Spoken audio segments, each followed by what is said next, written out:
The Iran war arrived in your household budget. It didn't announce itself, it showed up as a number at the gas pump and a slightly higher electricity bill and a grocery receipt that keeps coming in higher than last month's. American gasoline prices are up 21% in a single month.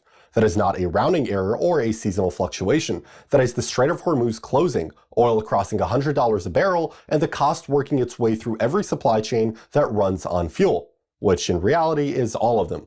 The electricity bill is the part that catches people off guard.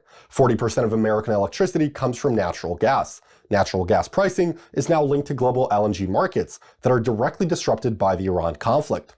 The average American household spends approximately $2,000 a year on electricity. A sustained 10 to 15% increase, well within the range of what current disruption implies, adds $200 to $300 annually on top of everything else. In the United Kingdom, the number being quoted is £288 per household per year in additional energy costs. Different currency, same war, same mechanism. Prime Minister Keir Starmer has had enough of that mechanism. The British Prime Minister went on television this week and said in very plain English that he is fed up with families watching their energy bills move based on the actions of Putin or Trump. He said it by name, both names on camera.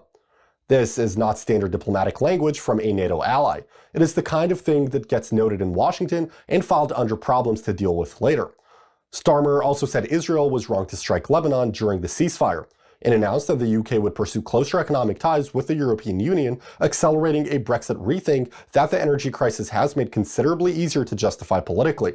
The argument that Britain needs energy security through deeper European integration is now being made by a sitting Labour Prime Minister who is simultaneously publicly criticizing the American president.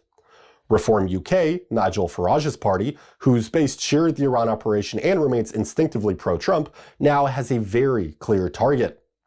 Starmer has handed them the contrast they wanted, a Labour government moving toward Brussels and away from Washington. Explicitly blaming Trump for British energy bills is exactly the dividing line Reform would have drawn if they'd been asked to write the script themselves. Then there is food. Petrochemical fertilizers, plastic packaging, refrigerated transport. Every link in the chain between a farm and your kitchen runs on energy that just got considerably more expensive. Those costs show up 2 to 3 months later when the supply chain has absorbed the price and passed it forward. Stack it all up, gas, electricity, food, moving in the same direction simultaneously, driven by the same underlying disruption. The comparison appearing in the economic analysis is the 1970s oil shock, the moment an energy supply disruption cascaded through the entire American economy and produced a decade of stagflation that took 20% interest rates to finally break.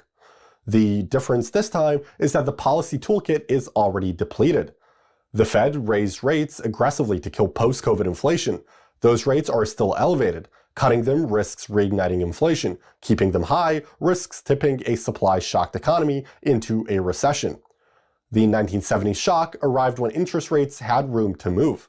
This one didn't wait for the same courtesy. The war is being fought in the Gulf. The bill is being sent everywhere else. And at least one Western leader has stopped pretending he's fine with all of that.